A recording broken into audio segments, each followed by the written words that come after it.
introduction to Twitter and YouTube, which we should be live on now. So, hello world. It takes about 20 seconds for it to load up because there's a bit of a delay, and then everyone should be able to see us and the game, which they can. So, hello everyone to our Fighting Fantasy Legends stream. Thank you very much for joining us. I am Gareth from Nomad Games, and this is Carl from Nomad Games. And today we have with us Ian Livingstone, the co-creator of Fighting Fantasy. Yeah, exactly that. Just a few years ago, i.e. 1982. 1982. How old were you in 1982, Gareth? I was -8. Oh. So it was some time ago. And it's still going strong with a new book. New book coming out in the next couple of weeks. Is it? Yeah. What's that called? Is it Port of Peril? The new book's called Port of Peril, celebrating 35 years of fighting fantasy, and it kind of goes back to the roots.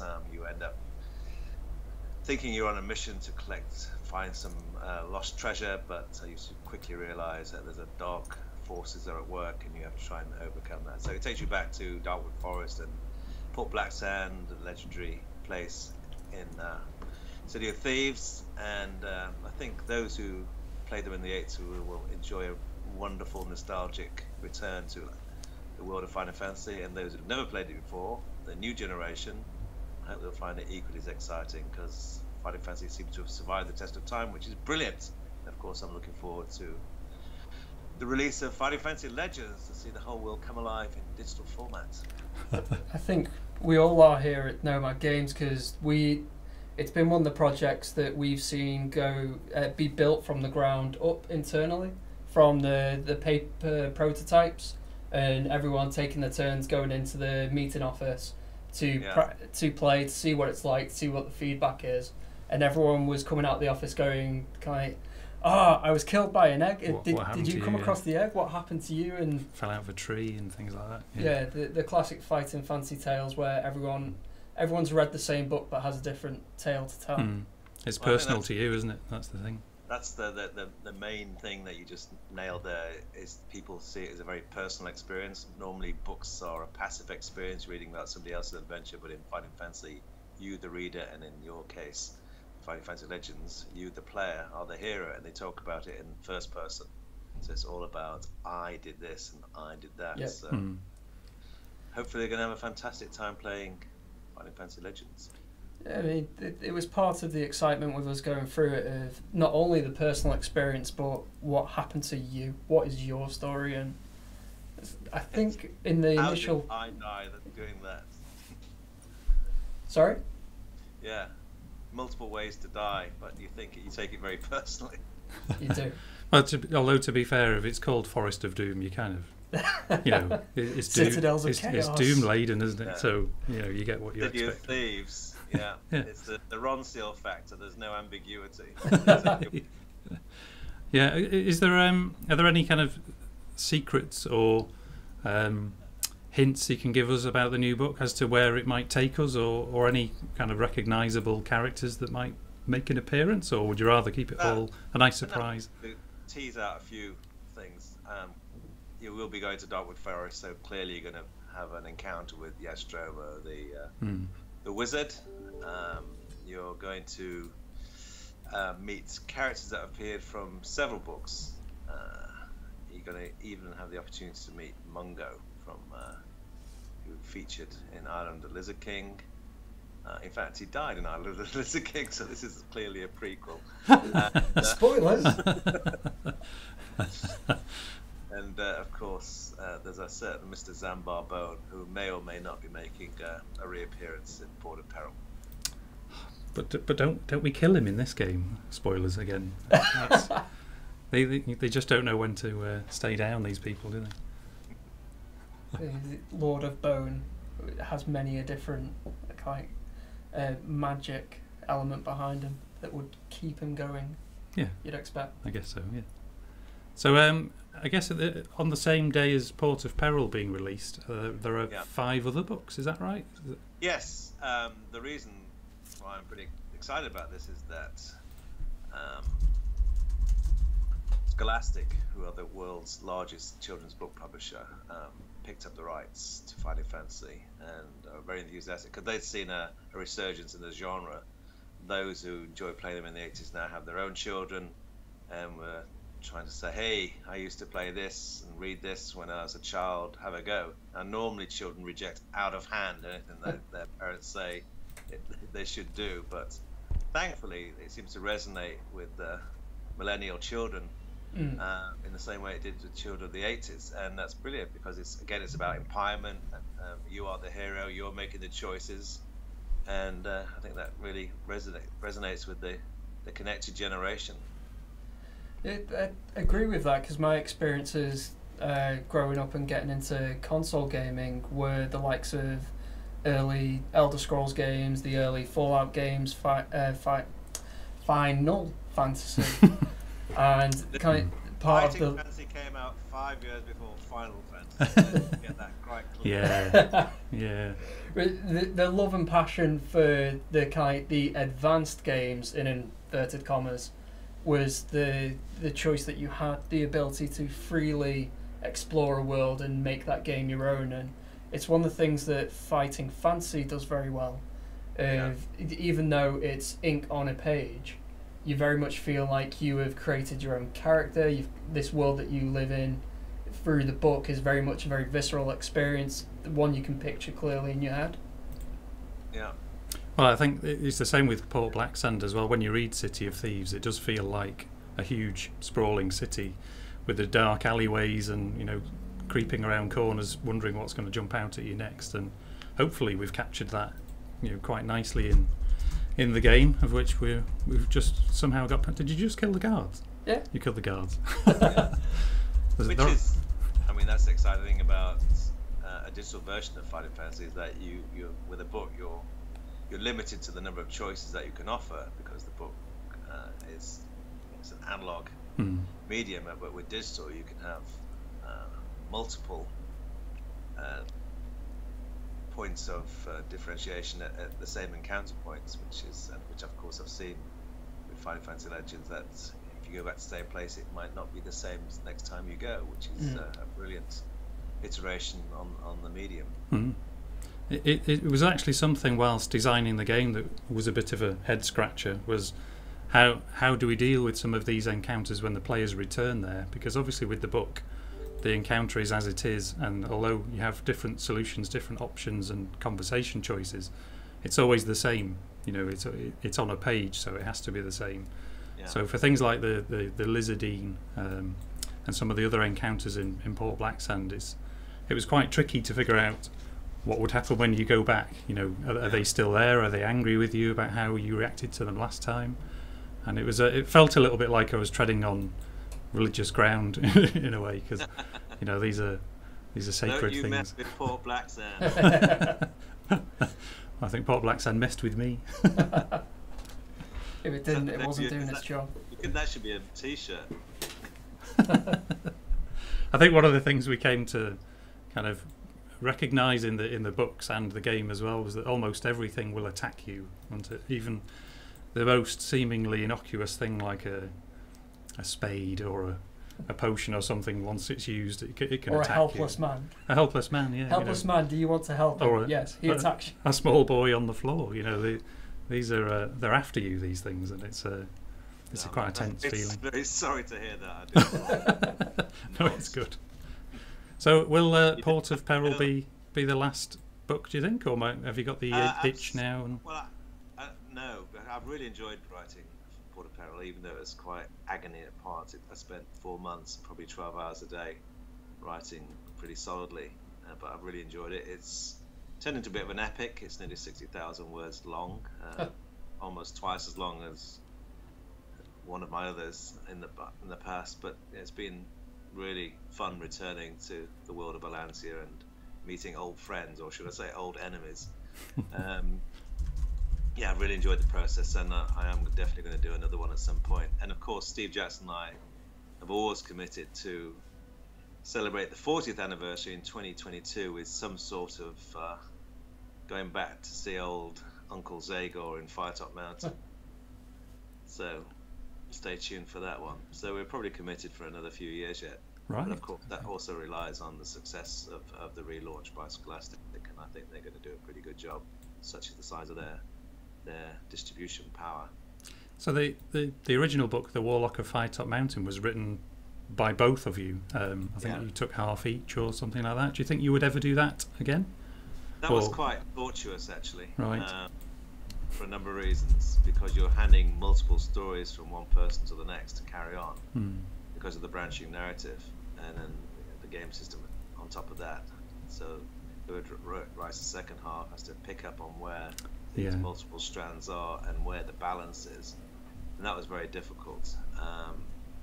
In Warlock Firetop Mountain, originally I wrote the first half up to the river, and Steve wrote the second half, including the notorious maze to the end. And then there was a difference in style as well, writing style, different in complexity. So Steve valiantly tried to smooth that out with an edit into one style.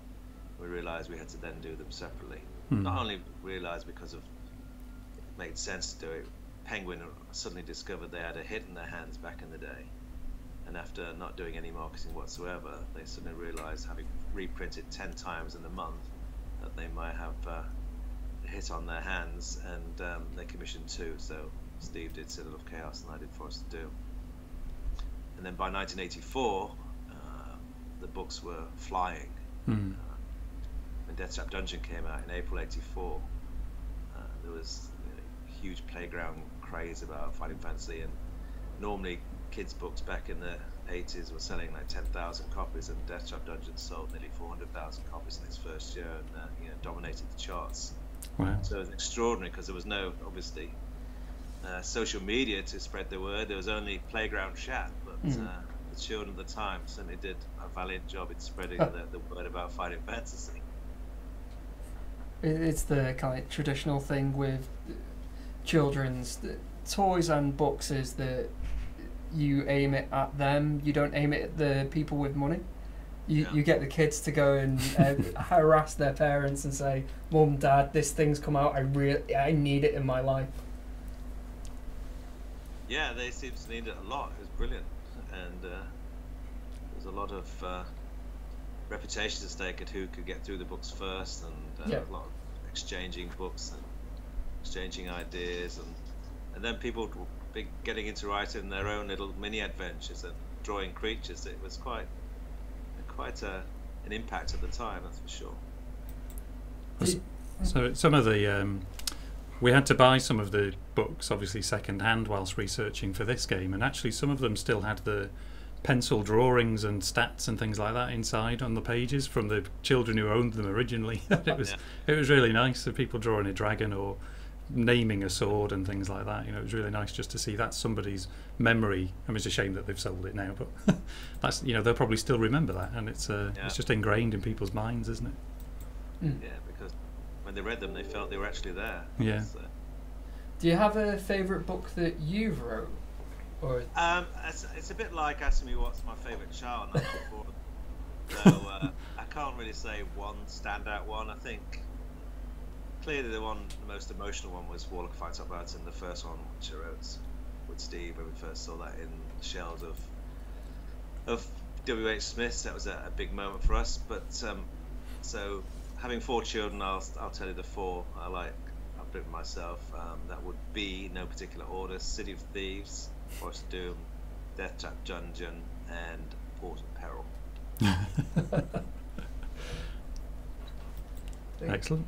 There was another question that someone's asked on Twitch, which was, I think it's for us. I'm not sure if it was between Nomad and Ian and Steve, but how did we decide on the 3 books for this game? That's a good question. Well, we had to have Warlock, didn't we? Yeah. That was the iconic, that's the one that started them all off. It would be odd to leave that one out, and I think geographically they're all sort of connected quite nicely, because the map of Valencia brings everything together nicely, and they're in the 3 books are kind of in a triangular position on the map, so you have to travel across the world to go to each of the 3. So geographically it was quite nice. Also, each book has a completely different feel. to the others, you know, are trawling through a city and going into the shops and things like that. And then you've got a dungeon crawl with Firetop Mountain, and then there's Citadel of Chaos, which is like climbing up a tower with some very crazy monsters in there. So it was quite nice to take those, and they were, you know, 3 of the earliest and most fondly remembered books. So it was a nice, easy choice. And there's a lot of history behind Port Blacksand as well, and it even had its own source book. And everybody likes to visit Port Blacksand and to have a cityscape, a dark city that is, was very compelling and nice to wander around the streets of Port Blacksand in your game. Yeah, and I think there was times when in the books where the text kind of urges you down a certain way. You know, you maybe at a junction it will say you decide not to go south, so you go north, and those things were quite a challenge for us, because we have to draw, you know, visually what the player can see and where they can go. So they were quite tricky problems to get around. but to actually see Port Blacksand from above, I think it's quite nice, with the chimney smoke, as you can see there, and lit fires and fireplaces and people out on the streets. It's quite nice. Has Port Blacksand ever been seen digitally before, or has it never been done this way? It has not been seen. It's a world first. Right. Okay. I can imagine. There was a Death Trap Dungeon video game in 1999. I remember that. Nothing ever done. Should we not talk about that, right? Let's talk about 2017 and Fighting Fantasy Legends and Port Blacksand. Yeah. I think we've just approached the market square. As we've been talking, we've been progressing through the initial stages of Port Blacksand. And how many creatures have you got in your codex now, and how many cards have you converted into upgrading your dice? Well, we will actually explain these things in a little bit more detail shortly, but for now, we've completed 9% of our creature codex. And we have got the Lizardine. Did you go into the Lizardine's house and kill the Lizardine? Yeah. Did you? You were talking about the Lizardine, so I thought it was only appropriate. Yeah, but he lives there. That's his house. He's not there anymore. That's true. It's an empty house now. There's a house for sale in Port Blacksand. What do we have? Well, I'll give you one little gem. This morning I got the cover for the Port of Peril hardback. Scholastica doing a special collector's edition for the people who read them, particularly in the 1980s. So there's the paperback that's coming out on 3rd of August, but in September there's be a limited edition hardback, and it's got an Ian McCaig cover. Oh, right. Okay. For those who don't know, Ian McCaig did the covers of my classics in the 80s, Death Trap Dungeon, City Thieves and Forest of Doom, and Isle of the Lizard King, and I managed to convince him to do the cover for Port of Peril Collector's Edition, and it looks amazing. Wow. So should we be holding off till September, or should we rush out and buy it in August and then get it again in September? I'd love you all to buy the paperback to play and the hardback to put proud in your shelves, because you wouldn't want to mess up that cover. It's spectacular. Wow. And it is an incredible scene from a bar, a well-known bar in a certain port. Is it the Spotted Dog Tavern? Nope. Oh, right, yeah, okay, I know where it is. I think.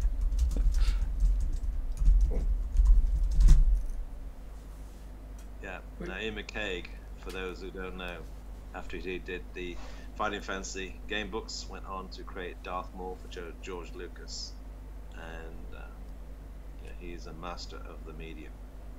Wow. Will he be at Fighting Fantasy Fest in September? Well, no, because he lives in California now. Oh, right, okay. Sadly not. Well, we should all go over to him then. I wouldn't say no to that. That's okay, yeah, we should do that. So I believe we won't have you for much longer. You're no. Travelling the world tomorrow, is that right? Yeah, I've just come back from China, where I'm talking to Chinese media companies who are interested in the streaming rights for Fighting Fantasy, how to take the world, the IP, and turn it into an extended series for streaming to your nearest computer. And that was fascinating. And tomorrow we're going on holiday, so yeah, I've got to go and pack my bags in a few minutes. Right. Okay. A well-earned rest. Well, it won't be rest, I'm afraid. I don't know how to rest well, and I can't avoid email. Impossible. It's like someone ringing their bell when an email drops into my inbox, and I have to go and deal with it. Otherwise, it will be impossible to catch up. I suppose someone with a track record like yourself, you don't get that record with rest. Yeah, it's hard work. True. You know, that's interesting. That's cool. I mean, for me, work and play is the same. I'm never going to retire. I love the games industry. Obviously, I love Fighting Fantasy, huge amount, and just enjoy the games industry. Is a brilliant industry. Okay, well, we'll let you go. Are there any other burning questions from our Twitch followers? Ever thought about expanding the Fighting Fantasy series to other genres such as science fiction or spy thriller types? I'm sure there's a few sci-fi ones in there already. I think there are, yeah. I think Steve has always tended to go outside of fantasy, outside of Alanza. I mean, he wrote several books. He did Starship Traveler, which is a science fiction book, Appointment with Fear, which was superheroes.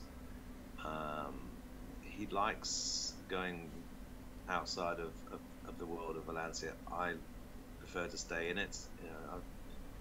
We've crafted a world which has got a lot of history, a lot of characters, a lot of creatures that are well known, some loved, some defeated, some notorious, and there's a whole mythology and ecosystem, and I like to delve deeper into that and help create more myths and legends in that world. So I'm going to carry on in fantasy. You might expect Steve to think about doing more outside of the genre. Although having said that, I did do one or two, in fact, Freeway Fighter and Blood of the Zombies, which was modern day. Ooh, zombies. Everyone's big on zombies lately. I think there's one or two in the game that can be found. Yeah, they survived the test of time, haven't they? Everyone loves a zombie. The final question before we'll let you get off then is, someone is asked, any films planned? There is a screenplay that exists, a fantastic one written by an independent filmmaker who also happens to be a Fighting Fantasy fan, Martin Gooch. He's done an adaptation of Death Dungeon, and there's been an option on the screenplay, but it didn't materialize, and again, that was something we discussed when we were in China last week. So watch this space. Never know. It'd be brilliant to see Death Trap Dungeon or any Fighting Fantasy book on the silver screen, but yeah, it's a very competitive world, but you never know. Right, okay, we'll leave it there with yourself, Ian. Thanks very much for your time, and I hope you have a really nice holiday, and good luck with the book launch. Thank you very much, and enjoy wandering the streets of Port Blacksand. Good luck on your adventure. May your stamina never fail. Thank you, sir. Thank you very much. Thanks. Bye. Good luck. Bye. Take care. Right. Well, that was. We still have audio to Twitch. Hello, Twitch. What we'll do is we'll We're still here. We are, for the moment. We'll move the screen about with some wizardry. It's a short intermission. People can get some ice cream. Are they all my contacts? Some of them. Right, how do I do this? Video capture. There we go. Right, so there's us. Where should we put us?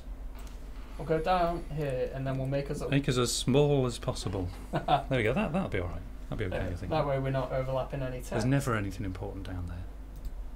And then we want filters. We want a chroma key. This is revealing the magic a little bit. Oh, we've done that plenty of times. Right. Accidentally knocked over the thing. Have you? Yeah. I'm sure people have kind of, I just need to nip the toilet. They get up and they push the green screen to the side. It just falls over. Yeah. You just see the background behind us. Right. Okay. So now that Mr. Livingstone has left us, I'll go into a little bit more depth with the game, especially the bit that we were hiding, which is where the dice are on the left-hand side, which was previously our faces, dice faces. So this is Fighting Fantasy Legends. We're playing through one of the early stages of the game, which is the City of Thieves book. The setting for that is a harbour called Port Blacksand. And so down on the left-hand side of the screen, do we still need these? We don't need these now, do we? Oh no, we don't. Ugh. It feels like I've still got it on. I'm like that when I take a hat off. I feel like I'm still wearing it. So down on the left-hand side of the screen, we've got our dice. The red ones are our skill dice, and the green ones are our luck dice. So at the start of the game, you can create your character, and you can assign points to skill and luck. When we started this game, we decided to be extremely skillful. I always do. So we've got a maximum of 12 skill and only 6 luck. So anything that requires luck throughout the game, we will probably struggle with. But you can decide these numbers yourself and put numbers into the 2 types of dice, and then you have your stamina as well, which is at the bottom of the character card. At the very bottom of the screen, you can see a number there at the minute, which is 10 out of 18. Mm-hmm. So 18 is our stamina that we started with, and currently we're on 10 because we've been tripping over cobblestones and walking into lampposts. Attacked by cobblestones and attacked by lampposts. Yeah, and newspapers, and women throwing fish out of upstairs windows. In the middle of the 2 dice, sets of dice, you can see a horizontal purple bar, which is our experience points. So when you kill monsters and you complete quests and you pass certain tests, you'll get experience points. When that bar fills, you can upgrade your dice. So these are the monsters that you can kill in your creature codex. At the moment, we've killed a small handful of creatures. Vagabond, to be honest, the Vagabonds probably started it, so they deserve to be in our codex. Have they attacked us twice? In a row? Well, yeah. We got rid of 2 and then another 2 came around the corner. On the monster cards, you can see there's a number in red, a red dice with a number on it in the corner. That's how many skill dice the monster rolls. So you've probably seen us have combat already, but I'm sure it'll happen again soon. So as you kill those monsters, you can upgrade your dice and add extra faces to your dice. At the beginning of the game, the 6-sided dice are completely blank except for 1 face. So you have a 1 in 6 chance of rolling a success. Like just happened there. If I'd had more skill dice. I mean luck dice. Luck dice. You may have passed. So the game's kind of self-explanatory. It's fairly simple as you walk around. You make movement choices based on the kind of choices you get in the books. So if you can't go a certain way in the books, then we don't let you go that way either. It's just to try and keep the feel of the books and the stories. So it's not free roaming necessarily, but you are given the choice of directions you'd like to move in. You're in somebody's house there. Yes. I regularly break into people's houses and steal things from their tables or bags of money that they throw at us. Also down the left hand side, so we've got a character card there, and you can name your characters. So we're called, it is from Hitchhiker's Guide, isn't it? Yeah, right. Zaphod Beeblebrox. Okay, doesn't mean something backwards, does it? Sometimes, I don't know where I'm going. I don't think it looks like it looks like it would be a backwards word, but it isn't.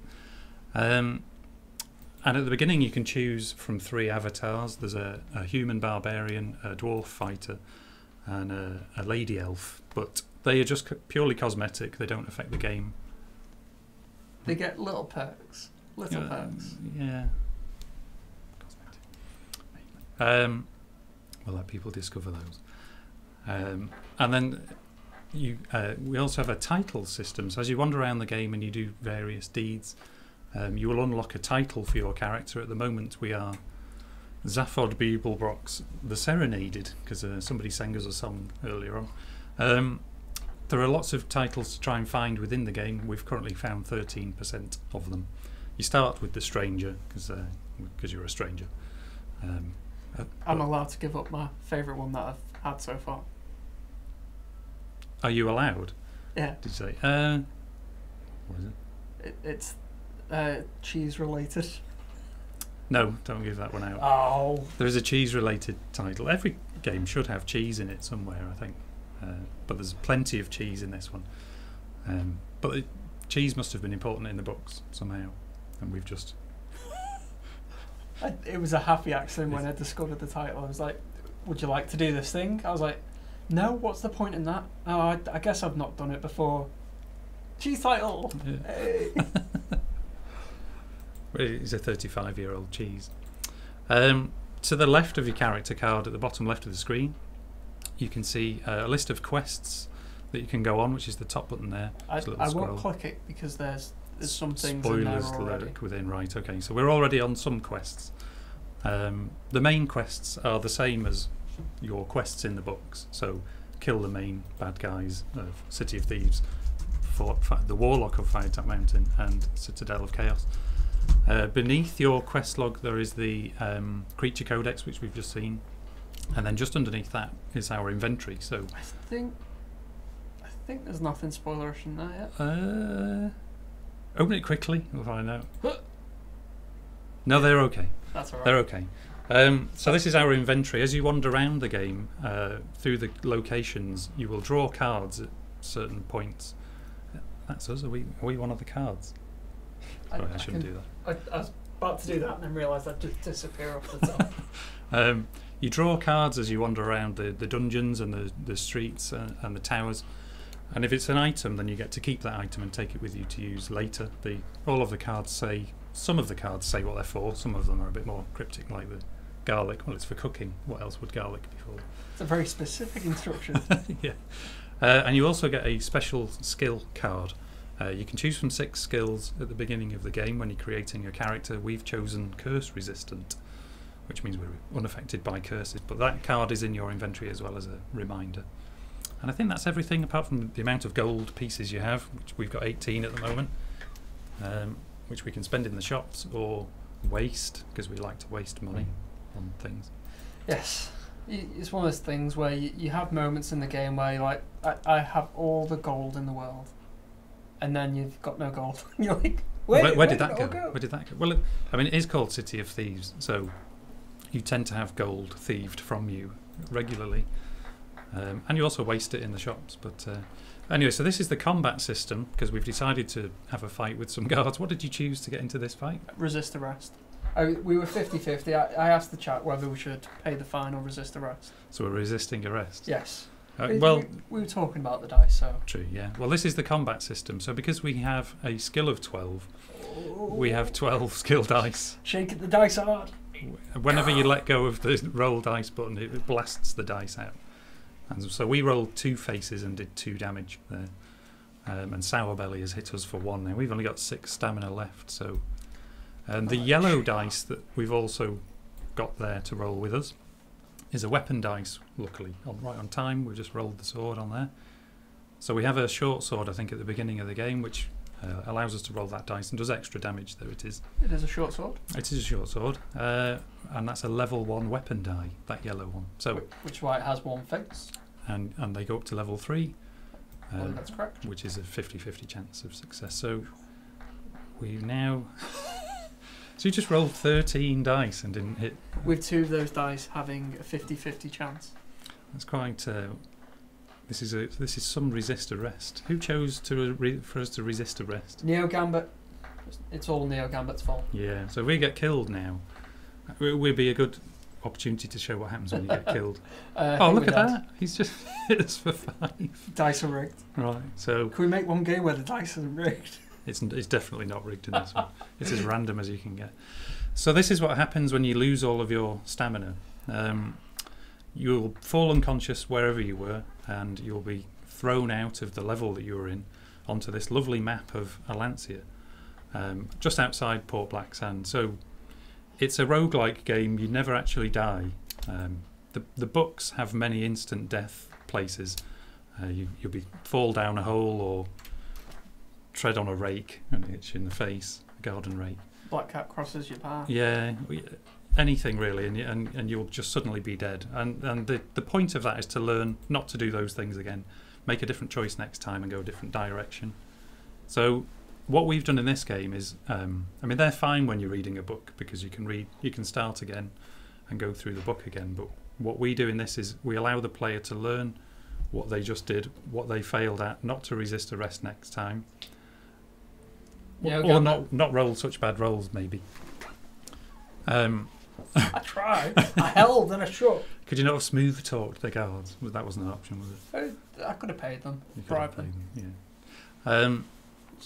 But you still receive a penalty when you lose all of your stamina, which, as you can see on our skill dice now, we have an X, a white X, where there was a fist. This is called an injury. And so now if we roll that, it won't count as a hit. And if we are doing a skill test and we roll the X, then we fail the skill test no matter what else we roll. So we can get that injury healed in a town if we travel to a town. I think Maya Water lets us. Maya Water's guarded by an angry dwarf, though, I think. Right. Yeah. So we can pay. I think I've already announced that I am part of Maya Water. Have you? Right, you've settled that with him already. Yes. Okay. So we can pay 10 gold pieces here to heal, which gets rid of the X and replaces it back with the fist. And then pay 1 gold piece to rest, which gives us all of our stamina back. So we can go running straight back into Port Blacksand again from the beginning. But we've lost some money. We had to pay to get all our stats back. But we have gained some things and we've gained some knowledge. So hopefully when we go back in, we might make different choices and go a different way. And hopefully not find those guards again and resist arrest again. But we probably will. I think I was going to try and go into the sewers, but everyone told me to go down Candle Street. Right, okay. What? And then I was going to give them money, and I was told to resist arrest. And you just do what you're told, don't you? Which is the point. Which is nice to have people help us out with this game, because we're clearly not very good. So, so at the beginning of Port Blacksand, we're confronted by 2 city guards, and we can either tell them that we're looking for Nicodemus the Wizard, which is our first main quest in the game. We're asked to go and find Nicodemus, who's somewhere in Port Blacksand. But we've already done that. We did that. Yes. That was one we made earlier, wasn't it? Yeah. This is one we've already prepared. We've made this earlier. We've baked this for half an hour until golden brown. We can attack the guards, but there's 2 of them, and he's got quite a big halberd or something, double-headed axe thing. It's a great axe. It's sharp, so we probably shouldn't. Or we could tell him we're here just to sell our booty, which takes on a slightly different meaning when you're playing as the lady elf. Somebody pointed that out to me. I should maybe reword that. Reword it in Japanese as well. Yeah. You tell the guard that you are here to sell silver chalices that you stole from a tavern in Silverton. Silver chalices from Silverton? What are the chances? Maybe that's why it's called Silverton. And that you will pay him 1 gold piece for his advice as to where to go for the best price. Let's see if he takes that. The guard looks at you suspiciously, saying, "Let me look at these chalices before I admit you."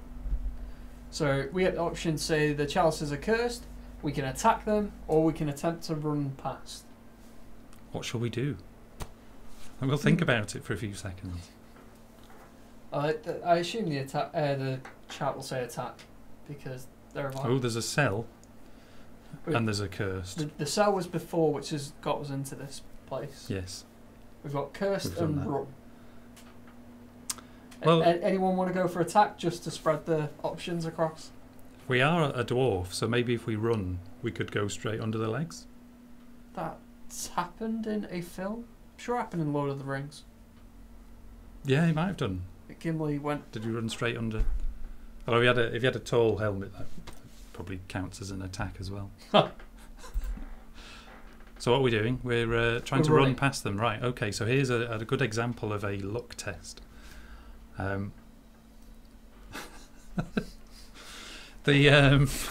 won't read that one out, too many asterisks. In the game books, the fighting fantasy game books, you're regularly asked to do a luck test or a skill test. What you have to do is you roll 2 6-sided dice and you try and roll less than what your current luck score is. And as you go through the books, that score gets lower and lower and the tests get harder and harder. But what we do in this, because we have a different dice system, is we have a target score for each test. So the higher that target score is, the more difficult it is. And we need to roll 3 luck symbols in this test. to pass the target score. But we only have 6 luck dice and we haven't upgraded any of them. I'm gonna shake But if them. we hold down roll dice, then surely we would get 3, you'd think. The more you shake them, the better it'll be. It must. There's got to be 3 there, isn't there? Oh, close. We were only 3 out. So we failed the luck test. And we've got hit by a sword. So we just lost 2 stamina by trying to run past and getting jabbed by a sword. And we still have to fight And them. now we have to fight So them anyway. 2 stamina penalty, and we have to fight the gate guards. So they've got skill of 8. Oh, we've got a throwing We've got a knife. throwing knife which we can use here. So that'll cause 2 stamina damage to them Yeah, before I'm we start. using Let's do that. 2 for 2. Okay. They took 2 from us. We've taken 2 from them. Yeah. Uh, If they'd have believed us about those chalices, then none of this could have been avoided. We could have just, we'd all still be friends, and we could have just gone in. we had 13 dice and we rolled 0. They had 8 and they rolled 3. I didn't Oh, there hold you the go. button down long enough. That was it. We hit for 3. There we go. So we're still taking a slight slapping around the face, but we should be okay. Should get in. I think. Shake them. Shake them. There we go. Easy. 3. But I'm sure those guards will be replenished by more guards the next time we come back. So we start Port Black Sand again, and we're back at the main junction at the start. Key Street, we Market Street, or Clock Street. I think we did Key Street last time. So, should we do Clock or Market? Do you reckon? Clock Street. Let's go Clock Street. Sounds nice. So when you see glowing question marks around the map, that means you're drawing a card from the top of a deck. In this case, it's an event card. So with event cards, you just follow the instructions on the card. This is a small boy asking if we would like to try his special healing water, which cures all ills, for just 3 gold pieces. But we've only got 7. We've only got 7 and 3. Yeah, That's a lot to pay. yeah. And do you trust small boys? He's probably it's City of Thieves, and he's probably trying to pull a fast one, isn't he? You gotta make a living somehow. That's true. Should we say no? We shouldn't agonise over every card, actually, otherwise I might be here for a long time. Always say But- yes. Always say yes. Okay. Heals 1 stamina. Thank you, Descendos. Not as effective as the small boy claimed. Brilliant. So we've now only got 4 gold pieces, and Descendos has just done us a bad one. Okay, so an escaped criminal, a man with his feet chained together, falls in front of us. Guards give us a 5 gold piece reward. That's nice. Not too bad. But that makes up for the healing water we've just had. Yeah, but then we could be on over 10 gold now, which would have been nice. Nice but- quick maths there. Yeah, thanks. Over at least 10 always works, or at least 1 gold. You can never be wrong there. So now we're outside a house, and there's a murmuring sound coming from inside. We can either ignore it, or we could go in. Let's go inside. Let's go inside. Right, so there's a massive ogre in here. Inside the house is a human-like creature, some 3 meters tall, crouching on the floor. And we're a dwarf, so I mean, what's the difference in height there? It's going to be Massive. 2 meters at least, isn't it? Yes. He looks very worried and is muttering to himself. The lumps on his face are the distinguishing marks of an ogre. Before you are able to speak a word, the ogre's voice booms out saying, "Somebody has stolen all my food!" That's my booming voice. That sounded like every ogre I've ever heard as well. Will you give me 5 gold pieces to buy some? Should we give him 5 gold? We gave gold to the little boy and it didn't really turn out well. Can you imagine the dwarf sort of getting his purse out at this point? Go, How much have I got? 9. I've got 9 shiny gold pieces. Well, I don't know. What do people think? Should we give him 5 gold, or should we just refuse? And Terrifying ogre, really it was. Soothe the angry one. Well, Descendos, you're not allowed to pick because the last one got us 1 stamina for 3 gold. And it was Descendos useless. is in league with the small boy selling dodgy water around the streets. Right, with Wuku his says barrel. give. Okay, give him 5 gold. So now we're down to 4. He snatches our money and tells us to get out of the house. So should we listen to him or respond by attacking him? We're in his house. I don't think he's homeless. I think that it says like enter the ogre's house. Unless he killed whoever lived there. There is a skeleton down there. Oh yeah. Oh yeah. How'd you get in that room? It's an archway which from above looks like a solid wall. I've made that up. You can't go in there. Notice as well how many axes there are on the floor around the game. We could possibly do a mini game of count the axes at some point, because there are loads. I don't know why. When you go to the final person to say, I have completed all the quests, he goes, but how many axes were there? Yeah, and that's what determines whether you win the game or not. That's the final. Have you really been paying attention? Count the axes. Are we fighting? Right, we're fighting the ogre. We got kill, teach him some manners, and kick his butt. All right, let's kick his butt then, because we can't fail with these dice. All right, we've got 5 more dice and 7 more health. Yeah, hit him for 3. That's all right. He's hit us for 3. The monster cards as well have a star rating that you can see just below their name. That just symbolises the rarity of the monster and how powerful they are as a combined score. So 5-star monsters are the rarest, hardest to find and strongest monsters in the game.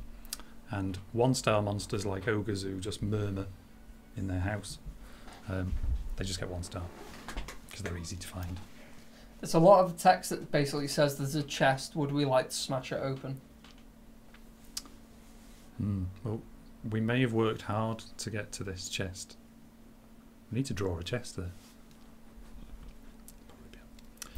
Smash it open? I double clicked. What was... Right, so inside the chest there was a white glove, dwarf-sized, and a gem and some gold pieces, I think, and it asked us if we wanted to try on the glove, which you have. Yes. Or just take the gems and the gold, but we've tried on the glove. You try the glove on, it seems to come alive and cling tightly to your hand. Then it changes texture and becomes hot, and you feel as though your hand is covered with burning tar, which you are unable to shake off. Mercifully, it cools down, but a thin white film remains on your hand, making it difficult to open and close. You lose 1 stamina.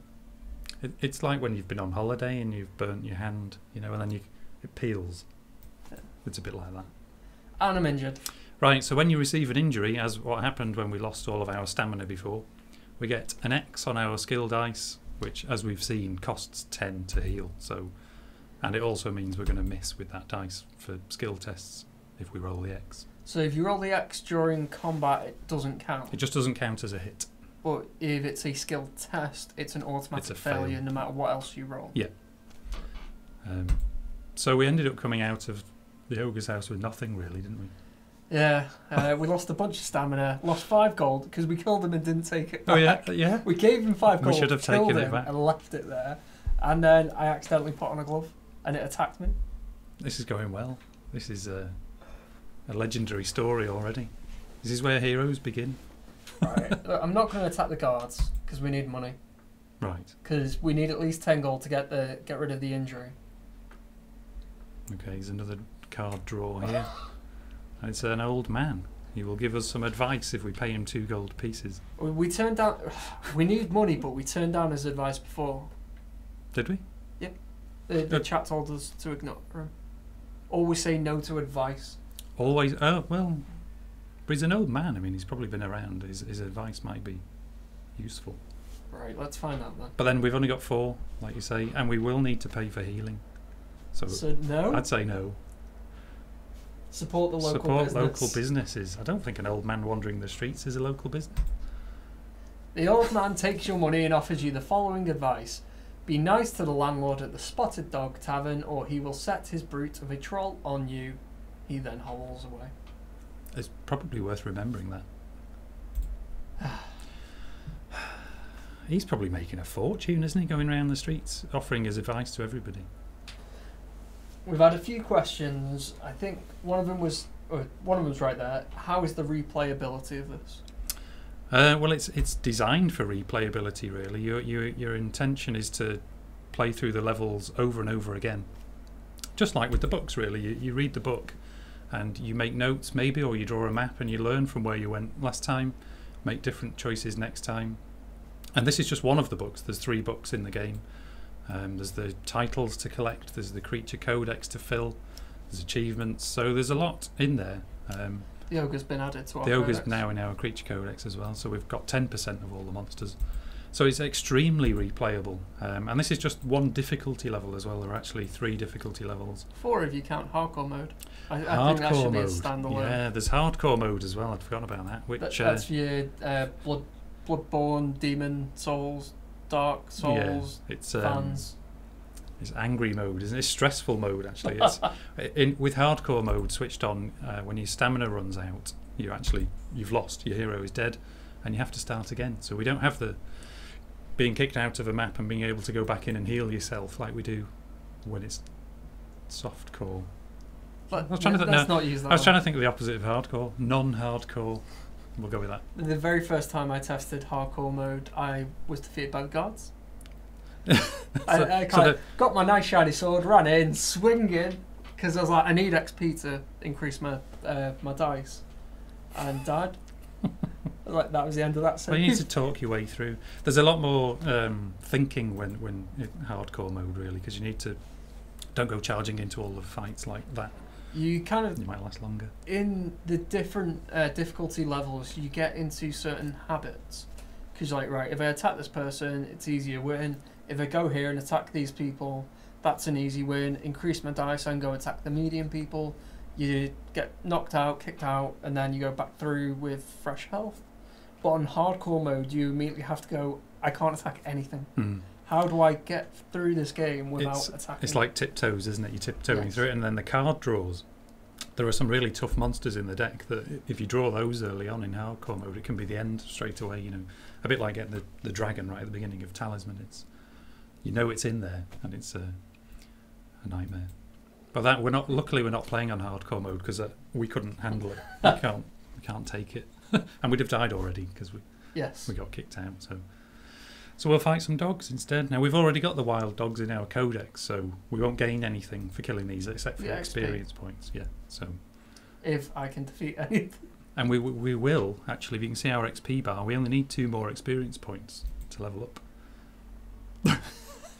Don't think we're going to level up. Yeah. Alright, how varied are the initial character choices beyond the dwarf? There's a human barbarian as well, and a female elf warrior, which I think, for people who remember the old retro arcade games, I think those 3 are based on an old game called Golden Axe. Do you remember that? I think that's what we just looked at that and said, let's have those 3 because it was nice. Would you like to feel old? I already do, but yes, please. Golden Axe is one of my first memories of a game. Is it? Stop. Yeah. So, was you sort of playing it like that in the arcades? Were you too small to? No, it was on. I was on a Mega Drive or something. SNES Mega Drive. Right. It might have been Mega Drive. Yeah. It's one of the only old arcade games that I completed with all my 10p pieces. And the cleaner at the arcade was sweeping up around me and my friend because we were in there till past closing. Anyway, we've levelled up our dice, and so we get to choose whether we want to upgrade skill dice or luck dice.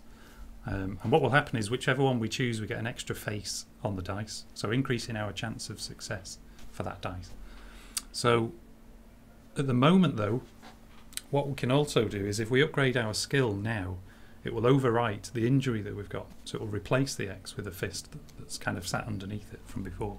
Does it push the kind of like the dice up? No, Okay. it will just we'll lose the injury.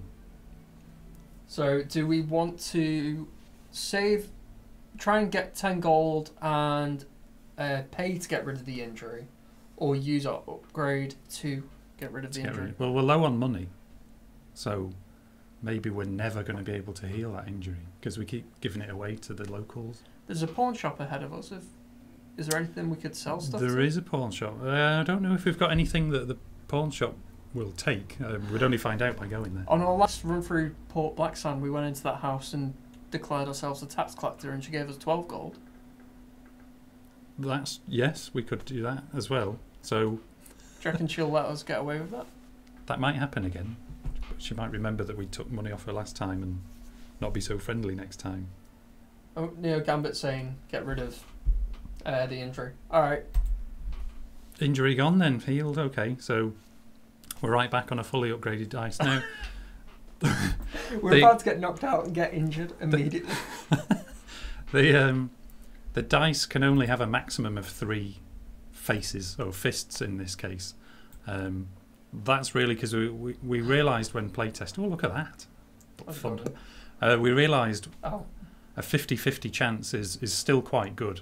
If you can fully upgrade a dice with every face, then it gets a bit boring because you realise you're always going to roll the same.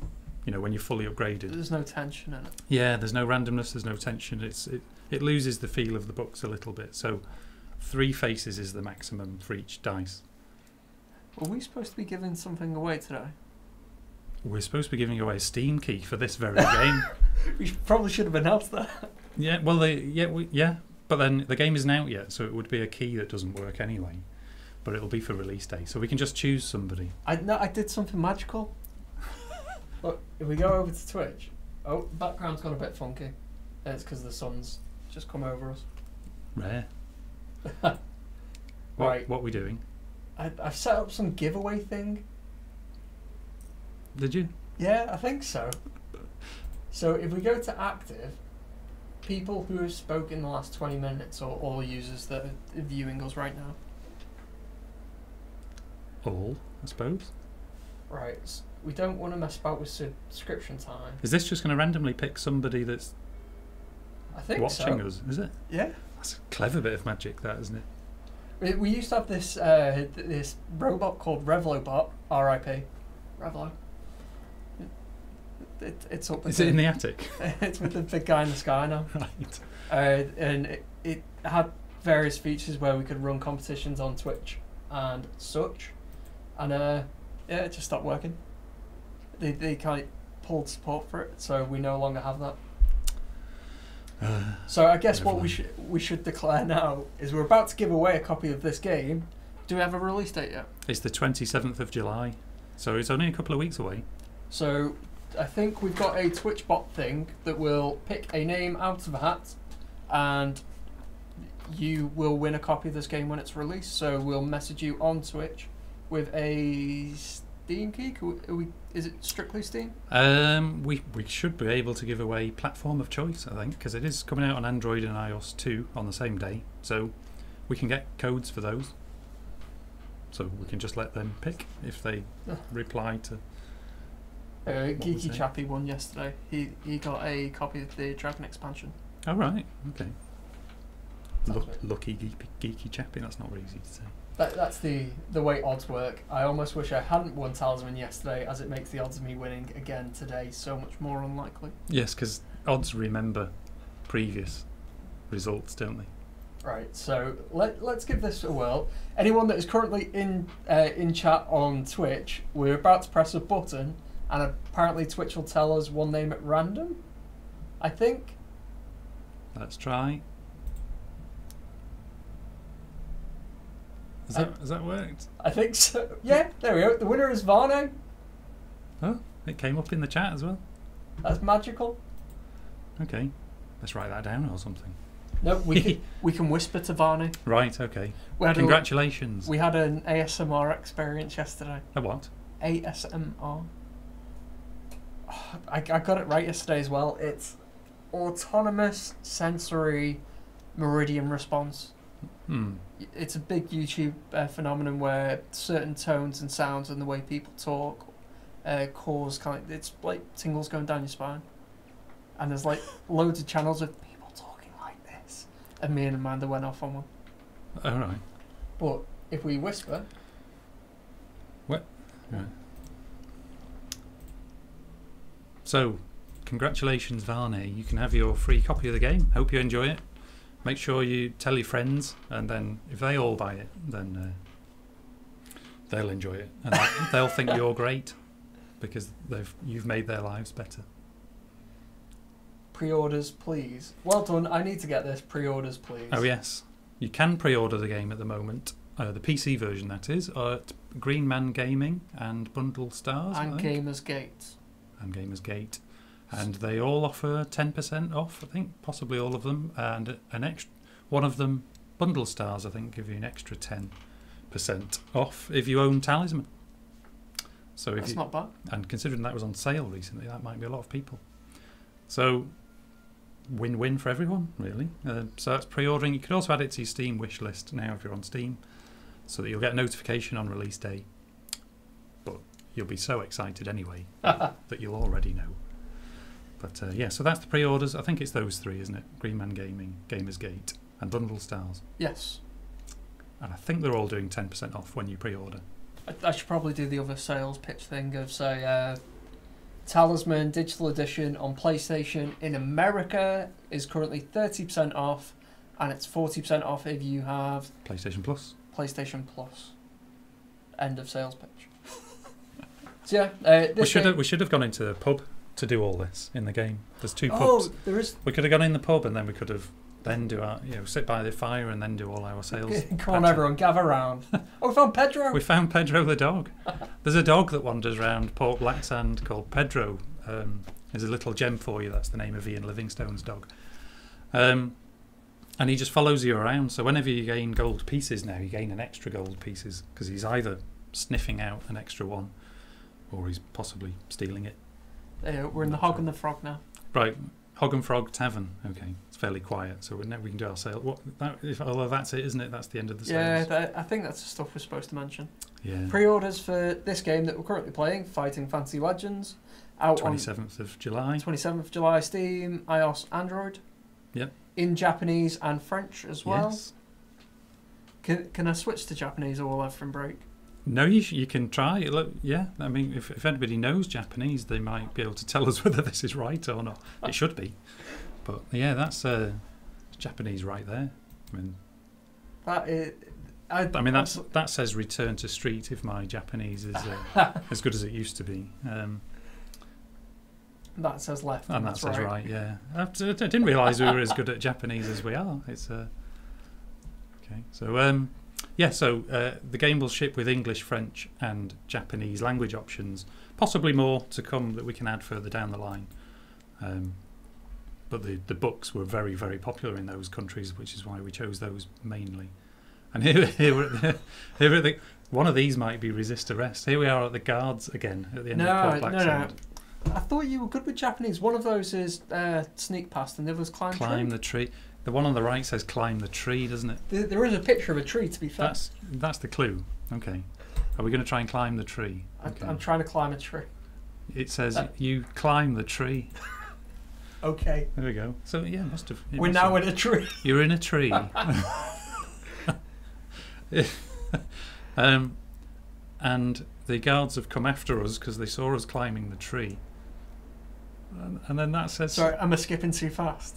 Not able to read it. I'm trying to recall when my many years in Japan. So this says we try and jump across to the wall, so you can just see the city wall to the top of the screen, and we can make a jump by doing a skill test from the tree to. I mean, the branches would probably go while we were jumping, wouldn't they? To the wall, and we have to do a skill test and get 2 or more skill symbols. It should be okay because we've got loads of dice and we've leveled up. Shake the dice. So we need 2. Oh. Hey, there we go. 4. So we've passed that skill test and we've jumped. That says skillful. It does say skillful. We jumped across from the tree to the top of the wall, and now we can press that button at the top to jump. We didn't get the rope. We haven't got a rope. We asked the chat what we should buy and they said get the knife. We probably couldn't afford the rope. We've only got 1 gold piece. So we now have to press this button which says jump to your death or something. You lose 3 stamina? And we've got 4 stamina. That was lucky. Right, so we just about survived and scraped out across the top of the city wall. And those guards might still be at the bottom of that tree looking to see if we're still there. Crazy. Right. Yes, a very agile dwarf. I'm not sure if we're streaming this next week. I can't remember what is on the schedule. I don't know either. Right, we normally do streams every Thursday at 5 PM UK time, so you are very much welcome to join us. We tend to do giveaways and whatnot, and yeah. Are we in? Is this the end? I think so. Are you wrapping it up? I'm normally better than this.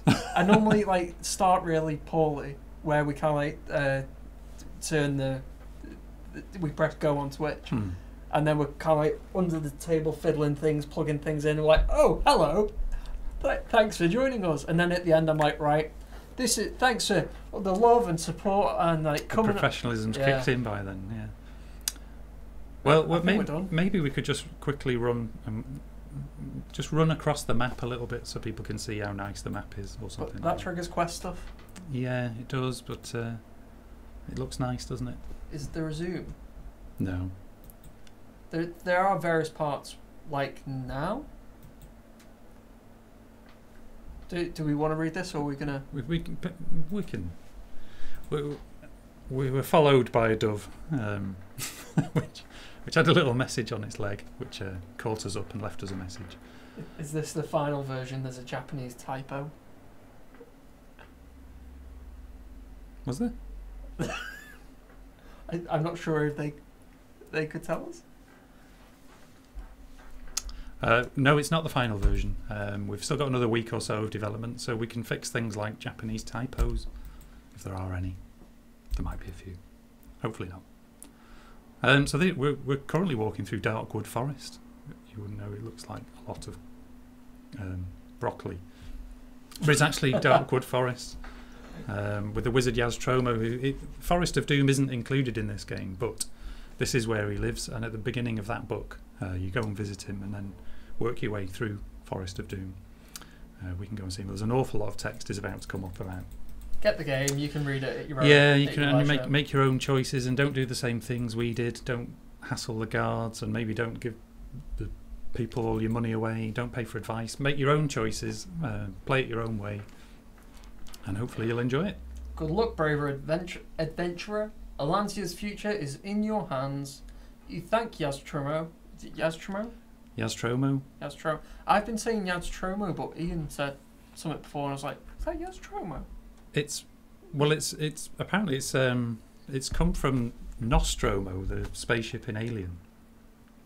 Is the second half of that, I think. And Yaz was an American baseball player at the time who was quite popular, who had a longer name than Yaz, but they just took, I don't know why, they just took two random words, shoved them together and made Yaztromo. Allegedly. Let's go to Chalice. Right, so should we go to the Firetop Mountain, or we'll just briefly show Firetop Mountain because it's we can show the beginning of that. It's a nice change of scene and it might be a little bit of a recognisable place. Is the Firetop Mountain the very first book? Yes, it was. All right. Yeah. I'm sure someone before. Oh, it was Varney. Thanks, mates. I have the books since 20 years. Now the game too. Oh, it's like full circle. Oh, I've gone past it. I need to go out to Anvil You've gone to the gambling halls. We've got no money. What happened to our money? Oh, you just spent it at the inn, haven't you? We had 1 gold piece and you've just gone and spent it. We've got no money, so we can't gamble. There's a gambling hall up at Zengis. Right, we go to more text. Anvil, which is it tells you the story of Warlock of Firetop Mountain and why you're doing what you're doing. Some of the quest things getting thrown at you there, but we'll just quickly show Firetop Mountain, the inside of there. It's more like an old-fashioned dungeon crawl kind of top-down view level. So here we are. It's all corridors and doors and barging doors open. 2 we need for this skill test. There we go. 3. We did that one just. Shoulder barge. So we reveal the room and we draw the top card of the deck, which luckily for us is gold. 7 gold pieces. That's we should have come here sooner, shouldn't we? And we got 8 because we have Pedro. We found an extra 1. Oh, yeah. Good old Pedro. Good old Pedro. So we're now trying to sneak past this sleeping creature, which we didn't. Creature. We've tread on Han Solo-like tread on a twig and awoken the beast, which now we have to fight.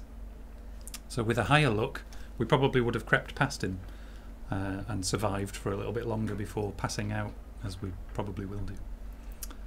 It will be alright against him.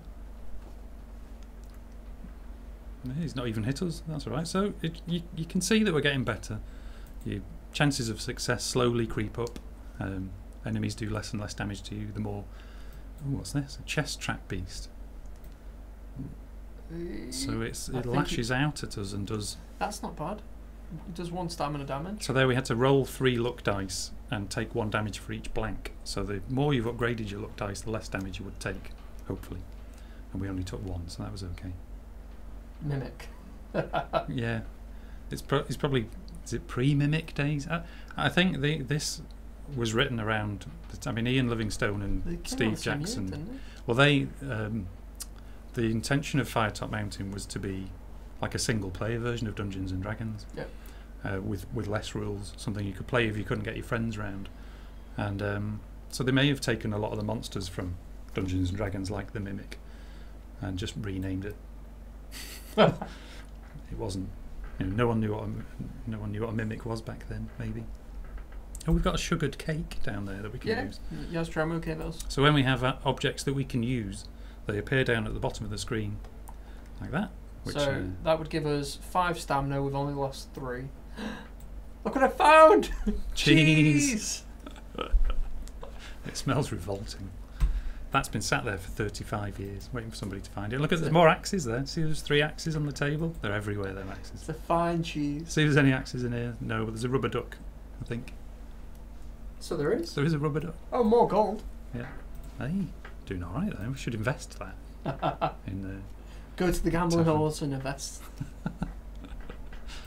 Let's go this way. Let's see what's in there. That's a nice room. So there's an old chest in here. Okay, so roll 6 luck dice and gain a gold piece for each success. Well, right. So I've got 6, 1 and 6 chances, which means I should get at least 1 gold. Should get 1. That's the fighting fancy I know. See, well, if you choose, you've chosen 6 luck dice at the beginning, and then you've not ever upgraded any of them. So I kept asking the chat, and they kept saying, you get an empty skill? chest. Otherwise, there'd have been gold in that chest, but there wasn't. Ooh, it's a fancy room. Looks like a seance. It's a skeleton. There's seance. It looks. That's a chandelier on the ceiling, I think, because it's top down. It just looks like someone's left burning flames on a wooden table, which is against health and safety rules of Firetop Mountain, I think. I'm sure somebody did a spoof novel called The Safety Inspector of Firetop Mountain or something like that. That rings a bell. I'm sure there's a book out there like that. That might be wrong. There should be if there isn't. So skeleton, we should be all right here. We'll do all right. But we're down to 12 now, so we could eat our sugared cake. And we've got a dice upgrade. Right, Hey. should we do skill or luck? Everyone keeps saying skill, but we keep failing luck tests. Decisions.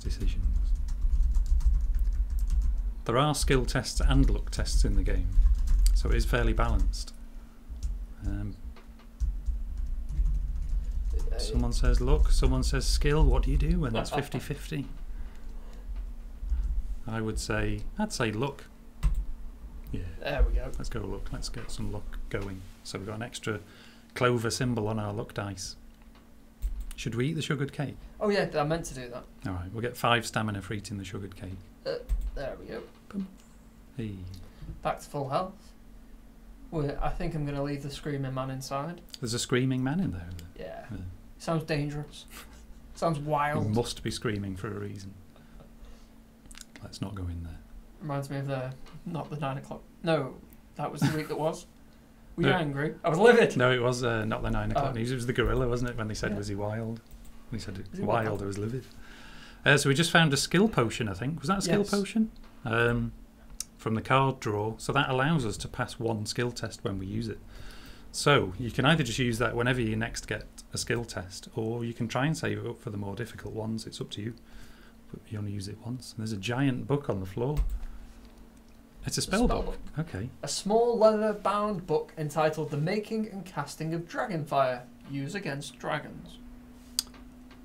I wonder if that will come in handy. I wonder if there are any dragons. There's certainly a pair of severed hands on the table in there. They've gone now. Should we go for left or right lever? So, portcullis with 2 levers. This is a classic scenario from the book. I'm sure people who've read the book will remember this. An iron portcullis blocks your way and no amount of barging is going to open it. There are 2 levers on the wall, one to the left of the portcullis and one to the right. They must have something to do with raising the portcullis. They must. Oh, we've got 1 left, 2 right. I always go right. If I'm given the choice. If we've got 2 right, go right. Can't be wrong. Let's see if right's right.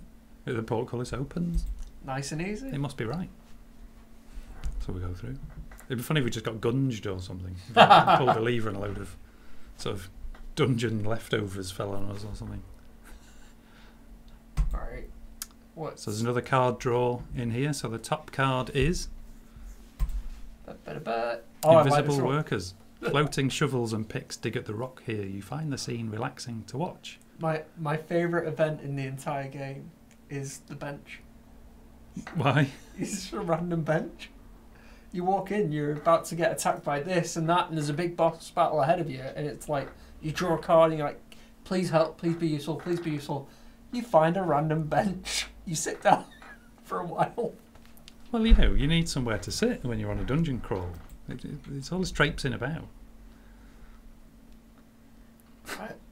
I think that's a dead end that way. Or it might not be.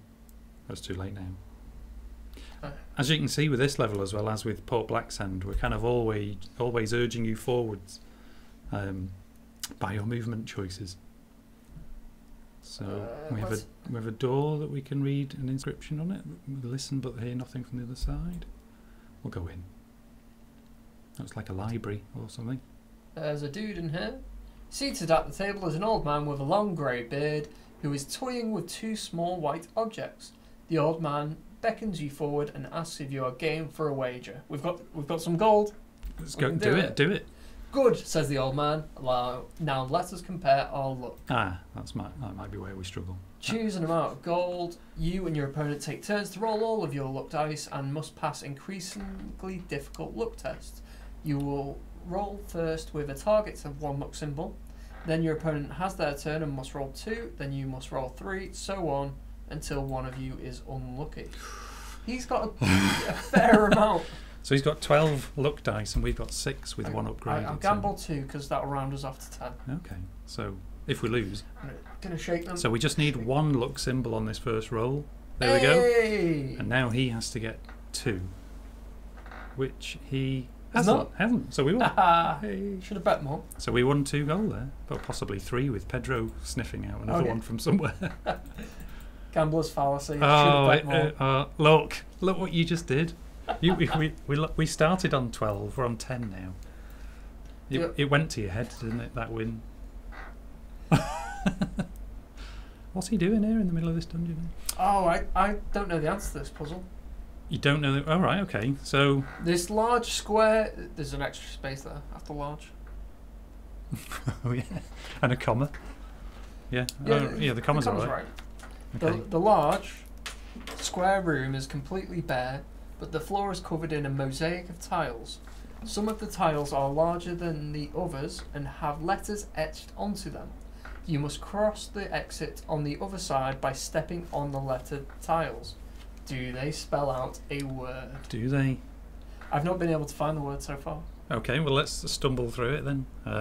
Right, this is probably going to be slow going, Twitch, but C, D or Z. Someone keep track of this. Well, there are probably less words that start with D and Z, maybe. I mean, cheese starts with C. Is that the answer? I'm not saying. There's a lot of cheese-related things in the game. An awful lot. Too many cheese-related things. Should we... G. Strong start, Andy. There is no G. C, D, or... C, D, or Z, if you're American, they all rhyme. But it would be... Let's go for C. Oh, that cost us 1 stamina. Oh, we lost a stamina point. That can't have been right. Oh, right, okay. So I, A, or E? So if we assume it's not Z or Z... D? So we assume it's D, so then we have to pick any vowel. D, I, A, or E. Right. Neil Gambit's going A. Andy is going E. Dead. Dead. D. Dear. You know the answer. Oh yeah, no. I'm pretending like I don't know the answer. I don't know the answer, so I'm legitimately guessing here. E. Oh, was that wrong as well? We lost stamina. We lost another stamina point. This is a dangerous room. Right, so it's D. It's D, A, or I. G. So, right. Yeah. I need like branching letters in front of me. D, D-I-G or D-A-G. Dagger. Maybe it's dagger. Maybe that's the answer. I'm still pretending. It says get. Does that mean anything? Right, so we're assuming it's going to be D-I-G or D-A-G, because I went with E. All right. Well, we didn't lose stamina. That was though, right. So G was right. Right, so... And that says out. So it said get out. Oh. Who's telling us to get out? So we went D, must have been D, assuming it's not Z. Z. And then it's A or I. Let's write it down. Then G was the third one. Then G was the third one. What would go after G? It's not going to be T, is it? No. Sorry, I still know. So. U. Andy wants us to go U. Dago. No. Dag out. Get out. Dig. It wasn't I, was it? Oh, I picked D, so it could be dig. Dig. Let's just run through the room on just check. It was O. Letters. It was O. Yeah, Okay. I went O. Fry. It says there. Is that anything to do with get out? Fry. Maybe the makers of Futurama fans.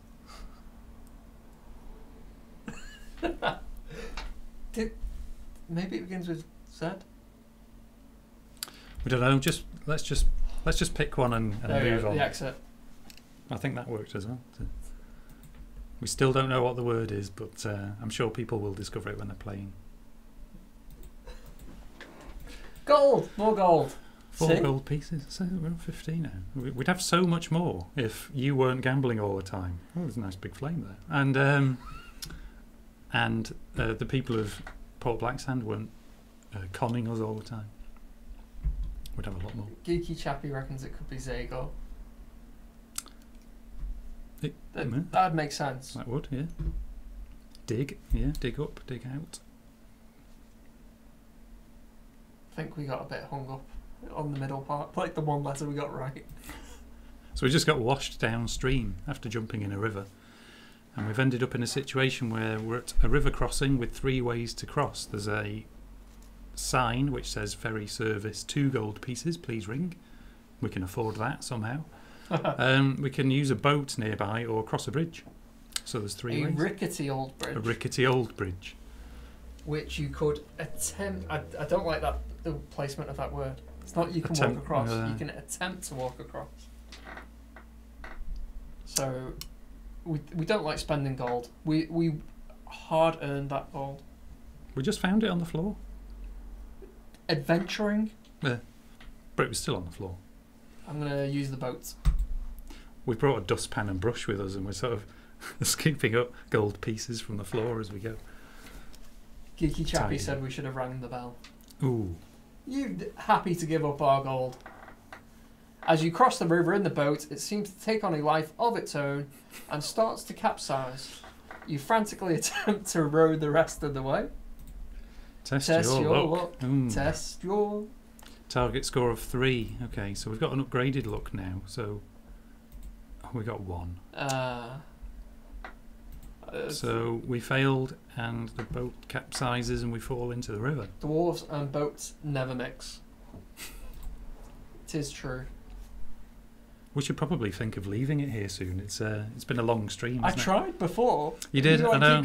Well, we've shown a lot, haven't we? And let's deal with the piranhas. Let's get to the other side safely. Okay. In theory. Dry ourselves off, and then leave it there for next time. So we're fighting some vicious piranhas. 1. You held it down too long, or not long enough. Let's go again. So we only need 4. So that was our upgraded skill dice that punched that piranha in the face. It looks really annoyed, that piranha, doesn't it? It's what they say of a piranha swimming at you. You punch it on the nose, isn't it? I think that's sharks, because Piranhas are probably harder to punch on the nose. It looks like it's been punched on the nose. It's actually got quite a flat nose. And maybe that's why it looks annoyed. Someone's just punched it. It does have a severe underbite. Oh, there we go. There you go. Devastation. Punch, punch, punch.